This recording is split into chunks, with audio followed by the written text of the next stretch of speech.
அனைவருக்கும் என் வணக்கம்.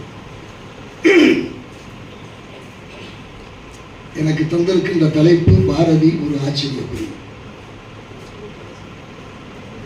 ஒரு 5 நிமிடம் வாவுஷி பேசாமல் போனேன் என்று சொன்னால் பாரதி கோபித்துக் கொள்வான். ஏனென்றால் அன்றைக்கு முத்தலை சூழங்கள் என்று அழைக்கப்பட்டது பாரதி, வாவுசி, சுப்பிரமணிய சிவா.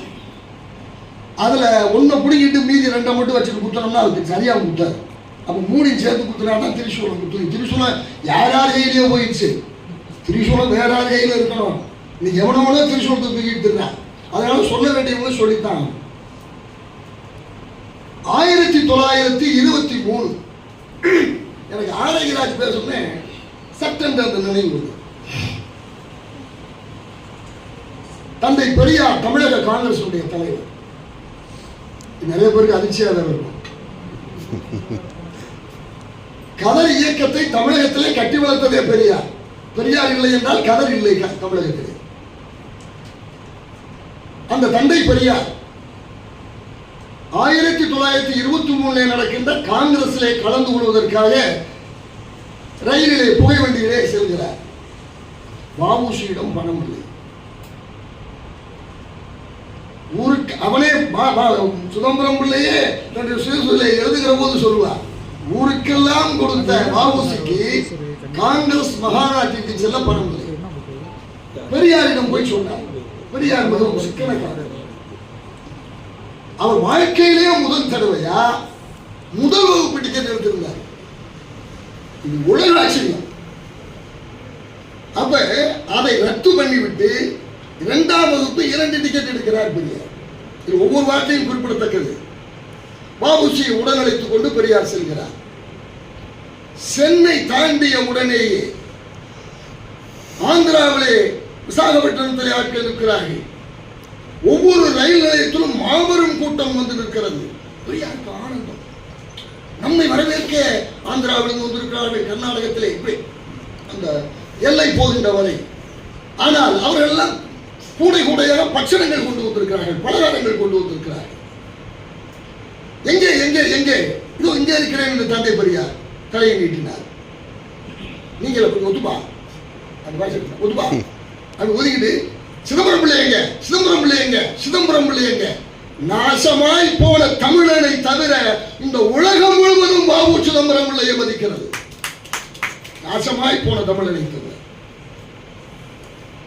இங்கிருந்து காங்கிரஸ் மாநாடு செல்லுகின்ற 800 தொலைவும் வாவு சிதம்பரம் பிள்ளை எங்கு கல்கத்தா வரை அத்தனை ரயில் நிலையங்களிலும் மாலையோடு அன்றைக்கு இருந்த காங்கிரஸ் தொண்டன் நின்றான் என்று சொன்னால் அன்றைக்கு வாவு சிதம்பரம் பிள்ளைதான் தமிழகத்தின் அடையாளம், காங்கிரசின் அடையாளம்.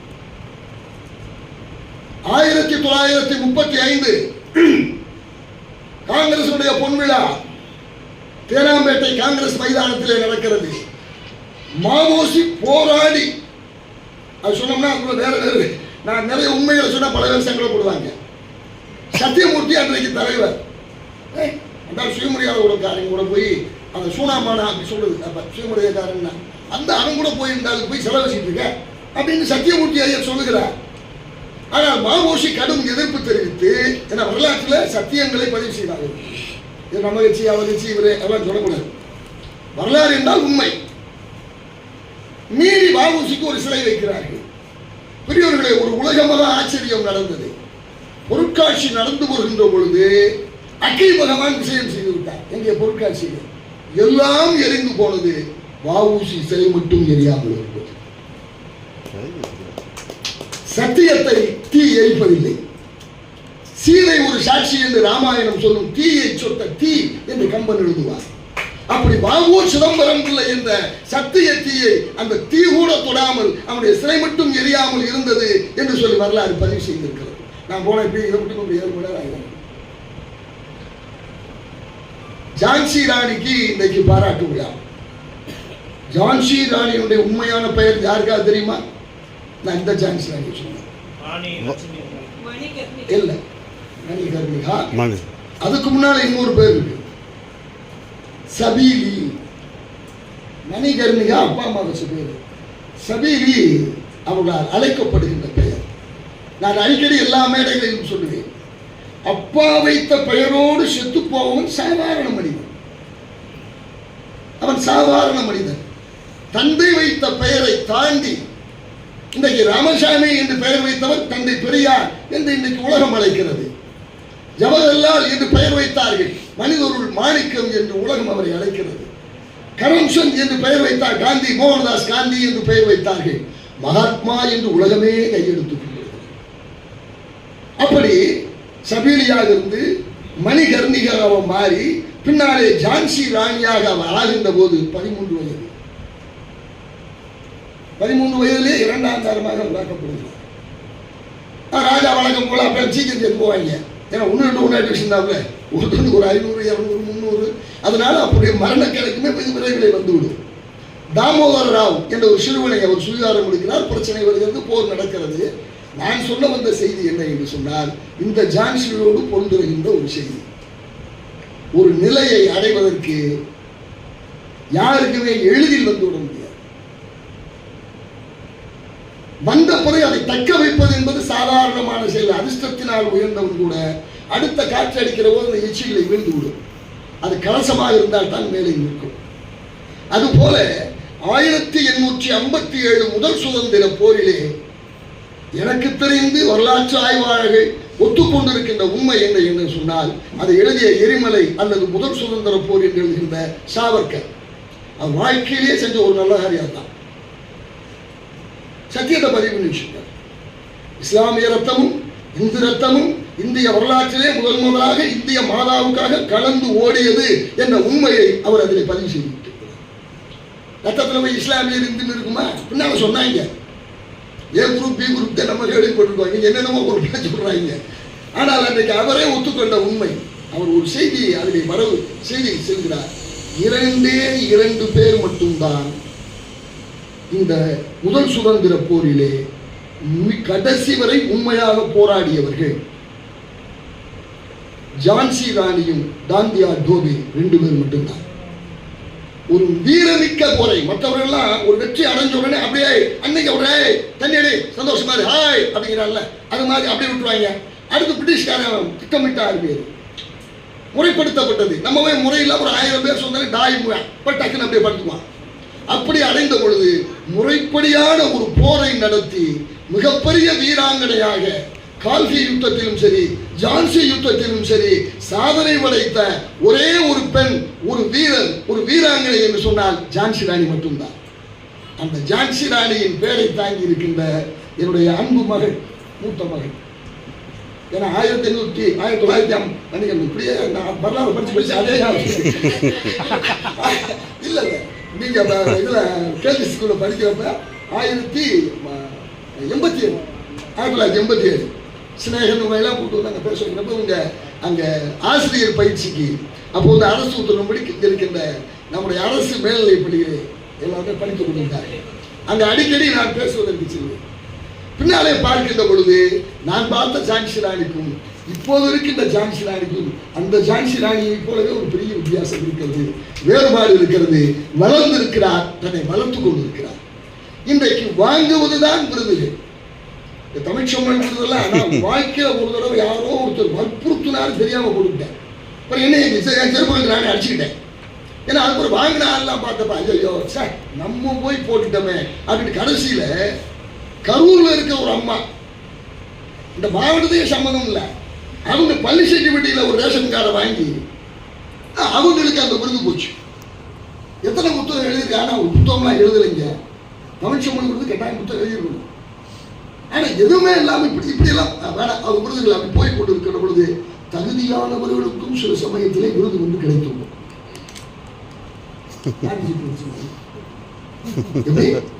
லாட்டரி சீட் அடிச்ச மாதிரி அப்படி தகுதியான ஒருவருக்கு இந்த பரிசு கிடைத்திருக்கிறது. எங்கள் வீட்டு பிள்ளை அவர் நீங்க பண்ணுகின்ற சேவையிலே எனக்கு தெரியும்.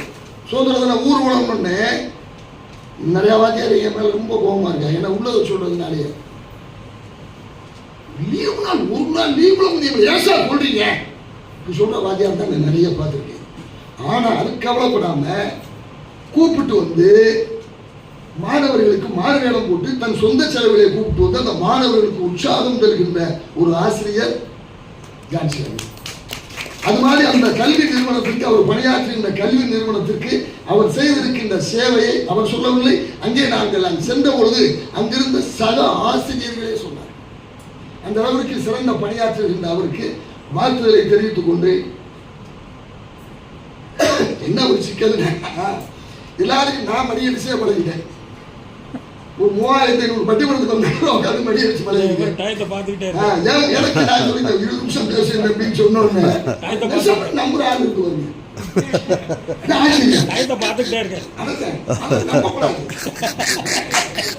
அது வேற, இது வேற.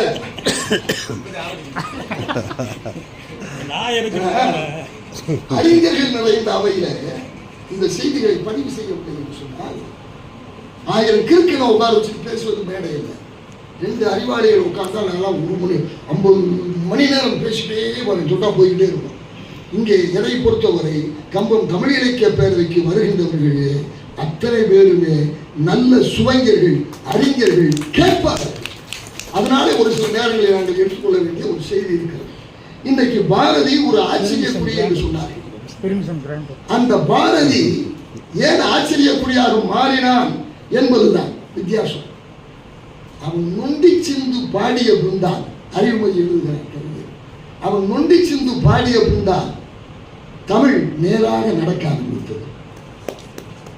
நொண்டி சிந்துனா தெரியுமா? சிந்துனா மான். தமிழ வளர்ந்துட்டே வரணும். அந்த மான் தவற மாதிரி இருக்கிறதுனால அதுக்கு சிந்துன்னு பேரு. அதுலேயே அது நொண்டி சிந்து. அந்த நொண்டி சிந்து பாடி கொண்டிருந்த தமிழை நேராக நடத்த வைத்த ஆச்சரியக்குறி மகாகவி பாரதி. இன்னொரு கவிஞன் நான் சொல்ற அடிக்கிற உண்டு. இந்த கேள்விக்குறி நான் கூட தமிழில் பேசுற பார்த்தா கேள்விக்குறி இப்படி வளைஞ்சிருக்கும். தமிழன் இப்படித்தான் வளைஞ்சிருந்தான். அவனை ஆச்சரியக்குறியாக நிமிர்த்தி உனக்கு முதுகெலும்பு இருக்கிறது தமிழா நிமிர்ந்து நில் என்று முதல் தமிழனுக்கு உணர்த்திய ஆச்சரியக்குறியே யார் என்று பார்த்தால் நம்முடைய மகாகவி பாரதி. அவருடைய வாழ்நாள் முழுவதும் ஆச்சரியக்குறியாகவே வாழ்ந்து மறைந்தவர். பார்ப்பனர்கள் அன்றைக்கு மீசை வைக்கின்ற பழக்கம் இல்லை. ஆனால் பாரதி தான் முதல் முண்டாசு கட்டி கொண்டு மீசை வைத்துக் கொண்டு அந்தணன் என்பவன் மீசை வைக்கலாம் என்று வேதகாலத்திற்கு பின்னாலே மீசை வைத்தவனாக வந்த கவிஞன் யார் என்று பார்க்கின்ற பொழுது மகாகவி பாரதி தான் இருந்தான். அவருடைய மூத்த மகள் தங்கம்மா ஒரு நாள் போய் அந்த குழந்தை அப்பாவிடம் கேட்டது, வா ஏன்பா நீ கிறுக்குத்தனமாவே நடக்கிற, எல்லாரும் உன்னை கிறுக்கேன்னு சொல்றப்ப, பைத்தியம்னு சொல்றப்ப எங்களுக்கு மனசு சங்கடமா இருக்குப்பா, நீ ஏன்பா இப்படி எல்லாம் நடந்துக்கிற என்று சொன்ன பொழுது பாரதி சொன்னான், அம்மா சிவனையே பித்தன் என்றுதான் சொல்லுகிறார். பித்தா பிடிசூடி பெருமானே அருளாளா என்று சுந்தரர் பாடிய சிவனையே பித்தன் என்றுதான் சொல்கிறார்கள். என்னை ஏன் கிறுக்கன் என்று சொல்கிறார்கள் தெரியுமா? 400 ஆண்டுகளுக்கு பின்னாலே சொல்ல வேண்டியதை நான் முந்தி சொல்லிக் கொண்டிருக்கிறேன். அதனாலே இந்த மடையர்கள் என்னை பித்தர்கள் என்று சொல்கிறார்கள் என்று பாருங்க. ஐயா நான் சொன்னா யார் சங்கடப்படாது ஒன்று சொன்னேன். இந்த ஒரு சமபந்தி விருந்துன்னு கேவலமா உன்னை நடத்துறாங்க எவன் ஆண்டாலும். அது என்ன சமபந்தி விருந்துன்னு தெரியல. எருமமாறு நம்மளும் உட்கார்ந்தாட்டே சமபந்தி, ஒரு புலியில் நீங்க உட்கார்ந்து சாப்பிட்டாட்டே சமபந்தி. மனுஷனும் சாப்பிட்றதுக்கு அது கோயிலுக்கு சமபந்தி நடைபெறும். வெட்கங்கெட்ட மானங்கெட்ட கோயில்களா மனுஷனும் உட்கார்ந்து சாப்பிட்றத இன்னைக்கு சமபந்தின்னு சொல்லிட்டு இருக்கான். ஆனா பாரதி தான் உடைத்து எரிந்தவன். அவன் தான் அவன் சொல்றான், விடுதலையை பத்தி பாடுறப்ப எதை சொல்லணும்? வெள்ளைக்காரனை வெளியே போறான்னு சொல்லணும். பார்ப்பானை ஐயர் என்ற காலமும் போச்சே. யார பார்ப்பானை ஐயர்னா உயர்ந்தவர் அர்த்தம், சாதி கிடையாது. பிள்ளை என்பது ஒரு ஜாதி, கவுண்டர் என்பது ஒரு ஜாதி, தேவர் என்பது ஒரு ஜாதி, இதெல்லாம் ஜாதி கிடையாது, பட்டம். நிறைய பேருக்கு தெரியாது. பார்ப்பானை ஐயர் என்ற காலமும் போச்சு. 2வது தான் சொல்றான், வெள்ளை பரங்கியை துறை என்ற காலமும் போச்சு. அதுக்கு பின்னால விளக்கம் சொல்றான், நம்ம ஏப்போருக்கு ஏவல் செய்யும் காலமும் போச்சு. இந்த 2 பேரும் தான் ஏமாத்துறேன். யாரு இந்த மேல நான் சொன்னேன், அவன் முத ஏமாத்துறேன் யாரு பார்த்தான்? சொன்னவன் யாரு பார்த்தான்? சொன்னவனும் பார்த்தான். யாரு? பாரதி பார்த்தான். பார்ப்பானை ஐயர் என்ற காலமும் போச்சு, வெள்ளை பரங்கியை துறை என்ற காலமும் போச்சு. நம்மை ஏற்போர்க்கு ஏவல் செய்யும் காலமும் போச்சு என்று சொல்லி நம்மை ஏய்த்துக் கொண்டிருப்பவர்கள் யார் என்பதை அடையாளம் காட்டிய கவிஞன் பாரதி. அவன் சொல்லுகிறான், சாத்திரம் என்று சொல்லுகிறோம். சாத்திரம் என்றால் என்ன? எல்லாம் படிச்சவங்க தானே வேதம். ஏன் சாஸ்திரம் அப்படி நடல? ஆனா பாரதி ஒன்று சொல்றான், சந்திர மண்டலத்தியல் கண்டு தெளிவோ. சந்திரனுக்கு போறதா இன்னைக்கு சொல்றான். நம்ம எப்போ போனா 1969 ஆம்ஸ்ட்ராங் போறாரு. நம்ம இப்பதான் சந்திரயானை விட்டுருக்கான். சந்திர மண்டலத்தியல் கண்டு தெளிவோ, சந்தி தெருப்பொருக்கும் சாத்திரம் கற்போ. எவனை தோட்டின்னு சொல்லி ஒதுக்கி வச்சோமோ அவன் செய்கிற வேலை எது தெரியுமா? அது வேதம் உயர்ந்தது. அதுதான்டா சாத்திரம்னா. சந்தி தெருப்பொருக்கும் சாத்திரம் கற்போம். சந்திரனுக்கு போறது பேரு இயல், அவ்வளவுதான். ஒரு பொறியியல் மாதிரி ஒரு இயல், அவ்வளவுதான். ஆனா சந்தி தெருப்பெருக்கிறது இருக்குல்ல, தெருக்கூற்ற வேற கேவலமா சொல்றேன், அதுதான் சாத்திரம்னா. சூத்திரனுக்கு ஒரு நீதி, தண்ட சோழனும் பார்ப்புக்கு ஒரு நீதி, சாத்திரம் சொல்லிடுமாயின் சாத்திரம் என்று அது சதி என்று கண்டோ. ஆச்சரியப்படியா இல்லையா பாரதி? எப்ப இன்னைக்கும் கோயில்ல மனுஷன் உட்கார்ந்து சாப்பிடுறது சமபந்தின்னு சொல்லிக்கிட்டு இருக்க வெக்கங்கட்ட காலத்துல நம்ம இருக்கிற பொழுது, ஒரு 100-120 ஆண்டுகளுக்கு முன்னாலே இத்தகைய புரட்சி கருத்துக்களை முதல் தமிழ் மண்ணிலே விதைத்த மாபெரும் ஆச்சரியக்குறியாக நிமிர்ந்து நின்ற கவிஞர் பாரதி. நிறைய பேர் இருக்காங்க, மேடையில மட்டும் பேசுவாங்க சமத்துவம். கீழே இறங்கி வந்தா கல்லில் இன்னைக்கு ஊப்பியில கர்நாடகாவில் 2 முதலமைச்சர், ஒருத்தர் இருக்காரு, ஒருத்தர் இப்ப இல்ல. ஹரிஜன மக்களை வரவழைப்பது. எங்க வீட்டுக்கு விருந்துக்கு வாங்க ஒரு முதலமைச்சர் கூப்பிடுறாரு.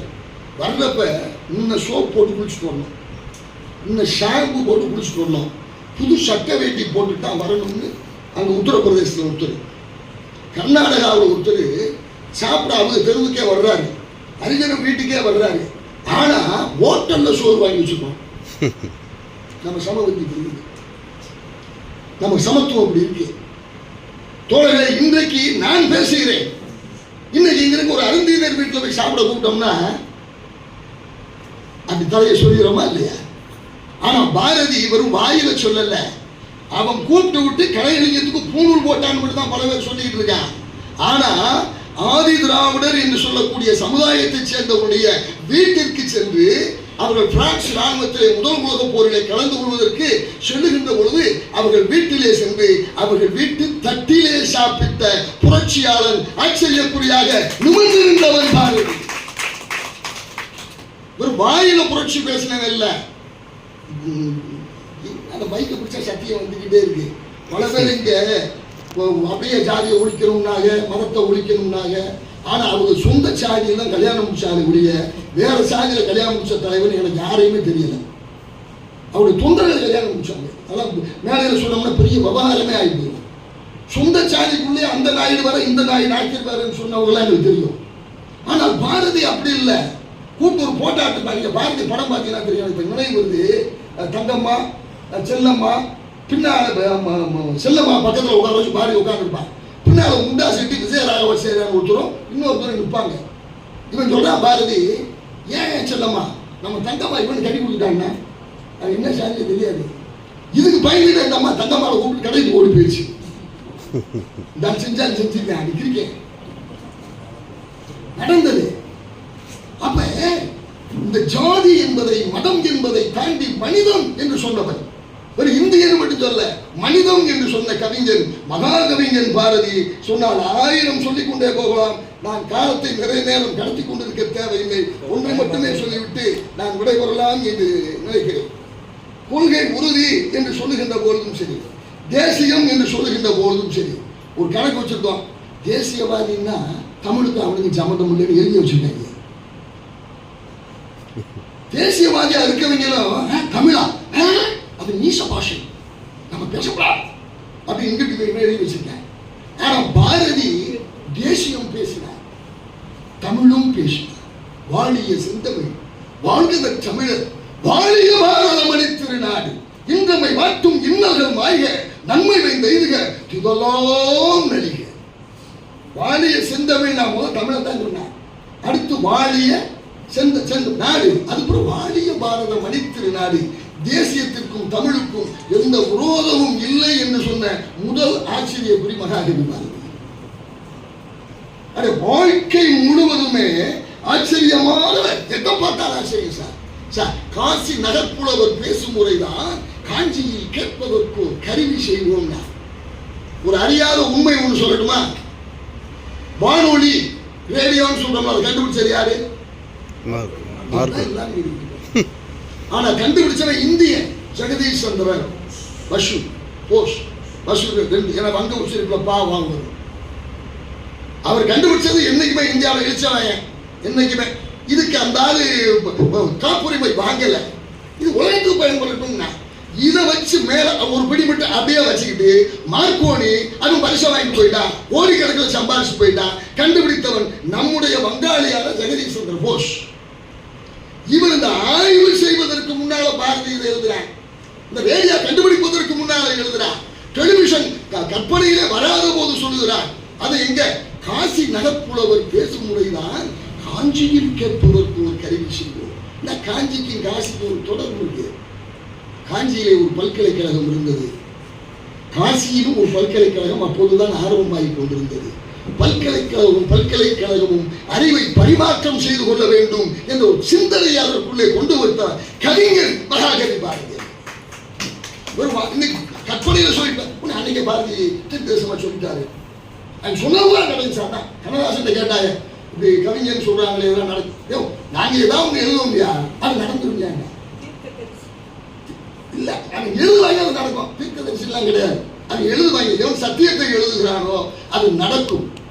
அப்படிப்பட்ட மகாகவிஞராக பாரதி இருந்தார் என்ற ஒரு ஆச்சரியத்தை இன்றைக்கு நாம் பார்க்கிறோம். அது மட்டுமல்ல, மக்கள் ஏழ்றதாங்க.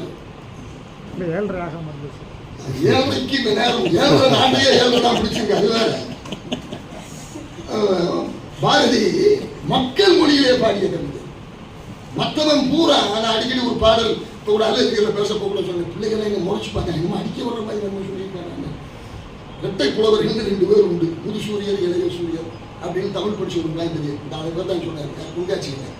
அந்த பேரை ஞாபகம் வச்சு யாருமே புது சூரியர் இளைய சூரியர் இதெல்லாம் விவகாரத்தில் தூரன்னு கண்ணே இருக்காரு. திருவிளையாடலே தூண்டி விடுறது அவர் பார்த்து தெரிஞ்சு வச்சுக்கிட்டாரு. அந்த 2 பேருக்கு இடையில இருந்தது. முக்காலை ஒன்றி 3 போகையிலே இக்காலை 5 தலைநாகம் அழுத்த கழித்தது என்றார். பத்திரதன் புத்திரனி முத்திரனின் சத்துரின் பத்திரியின் கால் வாங்கிட்டு இது போலன்னா ரொம்ப நேரம் உள்ள போல. இப்படித்தான் பாட்டு யாருக்கு போய் வழங்காம எழுதிருந்தாங்க. ஆனா பாரதி மக்கள் எதை பாடுகிறார்களோ அந்த மொழியிலே பாடல்களை எழுதியவன் பாரதி. இப்ப தாயின் மணிக்குடி பாட்டு இங்கேயே நான் சொல்லியிருக்கேன். இன்னைக்கு நம்ம பட்டம்மாள் பாரதிக்குன்னே அந்த பிறந்தாங்கன்னு சொல்லுவாங்க. அந்த பாடலை படிக்க தாயின் நம் தாயின் கோயில்காரு மணி கொடி பாரி கடைசி ரொம்ப கோபம், உனக்கு பேசத்தானே அவனுக்கு தெரியும் செய்யற அப்படின்னு படிச்சாட்டு தரும். தாயின் மணி கொடி பாரி அதை தாய்ந்து பணிந்து புகழ்ந்திடவாரி. இதே பாட்டு நான் வசனமா சொல்றேன். தாயின் மணிக்கொடி பாரி அதை தாய்ந்து பணிந்து புகழ்ந்திட வாரி கம்பத்தின் கீழ்நிற்றல் காரி எங்கும் காணோரும் வீரர் பொருந்திரு கூட்டம் நம்பற்குரிய வீரர் தங்கள் நல்லுயிர் ஈந்தும் கொடியினை காப்பர். இந்த வீரத்தோடு தான் பாரதி பாடியிருந்தார். பட்டம்மா பாடுன மாதிரி தாயின் மணிக்கொடி பாரி இந்த மட்டும் படிப்பேன். எந்த மட்டும் பண்ணான் தெரியுமா? நமக்கு மிக தெரிஞ்சப்பட்டு நந்தவனத்தில் ஓராண்டி இந்த மெட்ல தாய்மணி கொடி பாரி தாய்மணி கொடி பாரி அதை தாழ்ந்து பணிந்து புகழ்ந்திட வாரி தாய்மணி கொடி பாரி கம்பத்தின் கீழ் நிற்றல் காணி கம்பத்தின் கீழ் நிற்றல் காணி எங்கும் காணரும் வீரர் பெருந்திரு கூட்டம் நம்பற்குரியரோ வீரர் நம்பற்குரியரோ வீரர் தங்கள் நல்லுயிர் இன்னும் கொடியினை காப்ப. இது பாரதி. ஆனா எல்லா பயனும் சேர்ந்து அவனை மொத்தமா மறைக்கணும்னு மறைச்சு கர்நாடக சங்கீதம்ங்கிறதுக்குள்ள அவனை அழைச்சி வச்சுட்டாங்க. என்ன சிக்கல்னா இதெல்லாம் ஒரு 7 மணி நேரம் பேச வேண்டிய பேச்சு. எங்க பின்னால் ராபாவுடன் பாதிட்டே இருந்தோம். இந்த பாடல் சொல்லவே இல்லை. நான் அவனுக்கு காலையில் சொன்னேன், அவனுக்கு அதை தான் கேட்பேன். அவன் 170 இதழ்களும் ஆரம்பிச்சு அங்கே போய் அங்கே அதை பேசணும். இங்கே அறிவாளிகளுக்கு தமிழ் இங்கே வேற மாதிரி பேசணும். இந்த கர்நாடக சங்கீதம் ஞாபகம் வருது. அதுதான் சொன்னா தமிழனுக்கு இரும்பு காதுன்னா, தமிழனுக்கு இரும்பு காதுன்னா, யாருக்காது இருக்கா இரும்பு காது? ராஜா காது கழுக்காதுன்னு கதை பார்த்துருக்கோம். என்ன காட்சிக்கணும்? சினிமா தங்கமலை ரகசியத்தில் ராஜா காது கழுக்காதுன்னு பார்த்துருக்கான். ஆனா இரும்பு காதுன்னு நான் பாரதி. ஏனென்றால் அவன் எழுதுகிறான், கட்டுரையில எழுதுகிற போது எழுதுகிறான், வாதாபி கணபதி வசேம் என்று ஆரம்பிக்கிறார்கள். அட இளவே, எல்லா கட்சியிலும் இதுதானா? இதை கேட்டுக்கொண்டு இருக்க வேண்டும் என்றால் அவனுக்கு இரும்பு காது தான் இருக்குங்க. உழந்த தமிழன் மருந்துக்கு கூட இல்லைங்க. தமிழ்நாட்டில் உழந்த தமிழன் மருந்துக்கு கூட இல்லைங்க. இப்படி அவன் பாடாத தொடாத துறை எதுவும் இல்லை. பெல்ஜியத்தை பாடுகிறான், ரஷ்யாவை பாடுகிறான். ஒரு விமானம் கண்டுபிடிச்சு நம்ம சென்னையில் விமானம் விட்டான் தெரியுமா? ரைட் சகோதரர்கள் விட்டு 6 மாசம் கூட ஆகல. ஒரு ஆசாரி இங்க விமானம் செய்து சென்னை கடற்கரையில் பறக்க விட்ட செய்தி பாரதி பதிவு செய்து இருக்கிறார். இன்னைக்கு பஞ்சாங்கம் என்று சொல்லுகிறோமே, இது அறிவியல் சம்பந்தப்பட்டது, வானியல் சம்பந்தப்பட்டது. பாரதி இன்றைக்கு சொல்வதை அன்றைக்கு எழுதி வைத்திருக்கிறார். இந்த கணக்கிலே தவறு இருக்கிறது. அயன கணக்கு மாறிவிட்டது. 22 நாட்கள் பின்தங்கி இருக்கிறோம். இதிலே 22 நாட்கள் முன்னகர்த்தினால் தான் பஞ்சாங்கம் சரியாக இருக்கும். 39 வயசுக்குள்ள இந்த சண்டால போய் எதை படிச்சான் எதை படிக்க விட்டானே தெரியல. அத்தனையும் படிச்சு அறிவியலில் இருந்து, கர்நாடக சங்கீதத்தில் இருந்து, நாட்டு விடுதலையில் இருந்து, பெண் விடுதலையில் இருந்து அத்தனையும் பாடி வைத்த மகாகவி பாரதி என்ற ஒரு ஆச்சரியம். என்றைக்கு படித்தாலும் ஆச்சரியக்குறியாகவே அவன் நின்று கொண்டிருக்கின்ற ஒரு ஆச்சரியத்தை நான் பார்க்கிறேன். ஒரு 2 செய்தியை மட்டும் சொல்லிட்டு முடிச்சிருக்கேன். புயற்காற்று ஒன்று அடிக்குது. 1916 வருஷம். இன்னொரு ஆச்சரியம் என்ன?